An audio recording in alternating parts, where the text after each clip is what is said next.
Perkenalkan, nama saya Oktavia dan ini teman-teman saya. Saya Melisa, saya Idina, Saya Bia. Saya Malik. Saya Firdaus.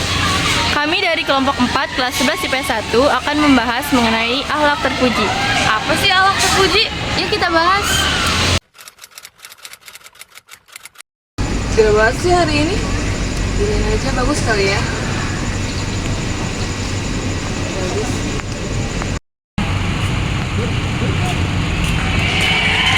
Ayo. Hah? Ayo. Kok lu pakai kayak gitu sih? Ya kenapa orang gerak? Kan Aura Bagus sudah sini. tahu tapi bagus. Ini juga ngapain kayak tahu dia. Emang nggak boleh ya? Ayo.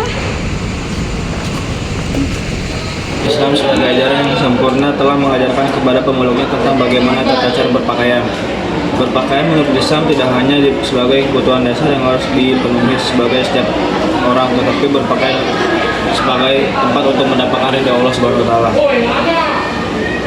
Secara Islam, pakaian adalah segala sesuatu yang dikenakan seseorang dalam berbagai ukuran dan modelnya yang disesuaikan dengan kebutuhan pemakaiannya untuk suatu tujuan yang bersifat khusus ataupun umum. Tujuannya bersifat khusus artinya pakaian yang dikenakan lebih berorientasi pada nilai keindahan yang disesuaikan dengan situasi dan kondisi pemakaian. Pakaian memiliki manfaat yang sangat besar bagi kehidupan seseorang guna melindungi tubuh dari semua kemungkinan yang rusak ataupun yang menimbulkan rasa sakit. Dalam bahasa Arab, pakaian disebut dengan kata libasun siyabun. Dalam Kamus Besar Bahasa Indonesia, pakaian diartikan sebagai barang apa yang biasa dipakai oleh seseorang, baik berupa baju, jaket, celana, sarung, selendang, kerudung, jubah, surban, dan lain-lain sebagainya.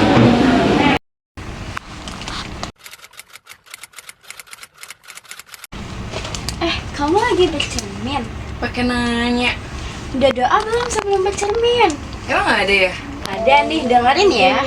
Bismillahirrahmanirrahim. Allahumma hasan taholki fahasin hulki. Tuh. Oh, doa. jadi gitu doanya. Iya. Kasih ya. Oke. Berhias dalam ajaran Islam sebagai ibadah yang berorientasi untuk mendapatkan ridha Allah. Dalam kehidupan modern ini, berhias adalah kebutuhan dasar untuk memperindah penampilan diri, baik di lingkungan rumah ataupun di luar rumah. Secara istilah, berhias dapat dimaknai sebagai upaya setiap orang untuk memperindah diri dengan berbagai busana, aksesoris ataupun yang lainnya yang dapat memperindah diri bagi pemakainya, sehingga memunculkan kesan indah bagi orang yang menyaksikan serta menambah rasa percaya diri. Maka dapat dipahami bahwa pada hakikatnya berhias itu dapat dikategorikan akhlak terpuji sebagai perbuatan yang dibolehkan bahkan dianjurkan selama tidak bertentangan dengan prinsip dasar Islam.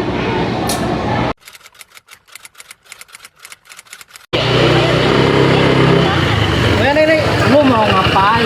Nggak pakai helm, ngebut, yang bener dong. Lu mau ke sono? Ya, pakailah helmnya. Lu nggak ada helm. Makanya lain kali bawa helm. Itu safety. Gua lupa. Ya udah dah, lain kali bawa helm ya. Oke, makasih ya. Ya. Pada masyarakat modern saat ini, perjalanan atau safar menjadi bagian kehidupan. Artinya, semakin maju tingkat kehidupan seseorang, maka akan semakin sering seseorang melakukan perjalanan untuk memenuhi berbagai kebutuhan dan tujuan. Pada masa Rasulullah, perjalanan untuk berbagai keperluan atau terutama perdagangan telah menjadi tradisi masyarakat Arab sebelum Islam datang. Pada musim tertentu, seperti musim panas maupun hujan, masyarakat Arab melakukan perjalanan ke berbagai tempat dengan berbagai keperluan. Perjalanan dalam bahasa Arab disebut dengan kata rihlah atau safar. Dalam Kamus Besar Bahasa Indonesia, perjalanan diartikan perihal, cara, gerakan, dan sebagainya, berjalan atau berpergian dari suatu tempat menuju tempat yang lainnya untuk suatu tujuan. Secara istilah, perjalanan sebagai aktivitas seseorang untuk keluar ataupun meninggalkan rumah dengan berjalan kaki ataupun menggunakan berbagai sarana transportasi yang mengantarkan sampai pada tempat tujuan dengan maksud atau tujuan tertentu. Okta.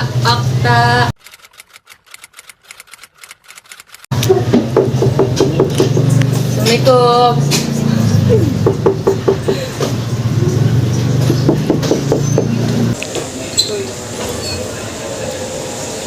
sih berisik-berisik di rumah orang itu? Ada adabnya tahu. Emang iya?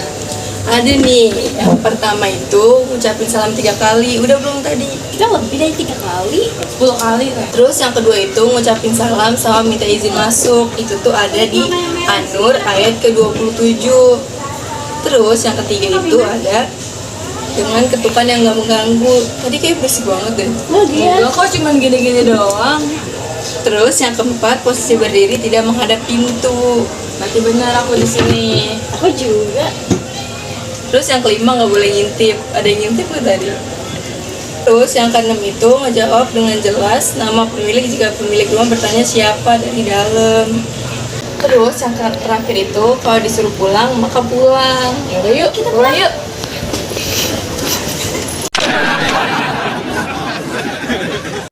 Supaya kegiatan saling berkunjung tetap berdampak positif bagi kedua belah pihak, maka Islam memberikan tuntunan bagaimana sebaiknya bertamu dan menerima tamu dilakukan. Bertamu merupakan tradisi masyarakat yang selalu dilestarikan dengan bertamu.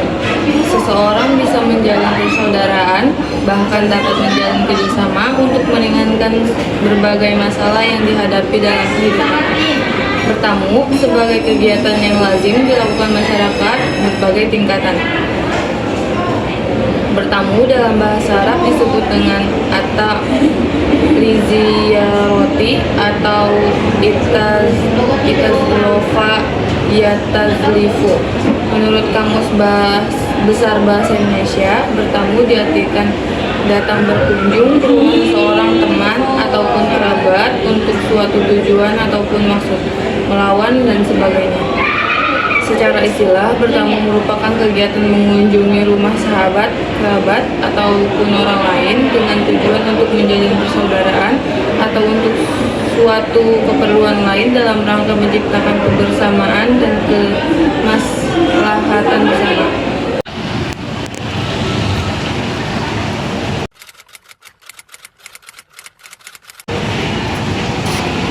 Assalamualaikum. Siapa ya? Waalaikumsalam.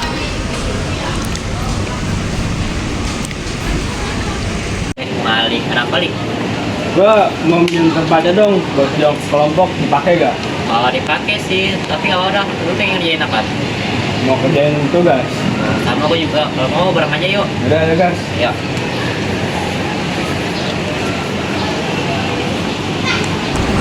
Islam memberikan aturan yang jelas agar setiap muslim memuliakan setiap tamu yang datang karena memuliakan tamu sebagai perwujudan keimanan kepada Allah dari hari akhir.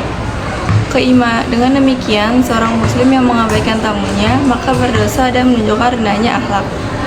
Menurut Kamus Besar Bahasa Indonesia, menerima tamu atau pertemuan diartikan kedatangan orang yang bertamu, melawat atau berkunjung. Secara istilah, menerima tamu dimaknai menyambut tamu dengan berbagai cara penyambutan yang lazim, dilakukan menurut adat atau penagamaan dengan maksud untuk menyenangkan atau memuliakan tamu atas dasar keyakinan untuk mendapatkan rahmat dan ridho dari Allah. Setiap muslim wajib hukumnya untuk memuliakan tamunya tanpa memandang siapapun orangnya yang bertamu dan apapun tujuannya adalah bertamu. Islam sebagai agama yang sangat serius dalam memberikan perhatian orang yang sedang bertamu. Sesungguhnya orang yang bertamu telah dijamin hak-haknya dalam Islam. Karena itu, menghormati tamu merupakan perintah yang mendatangkan kemuliaan dunia dan di akhirat.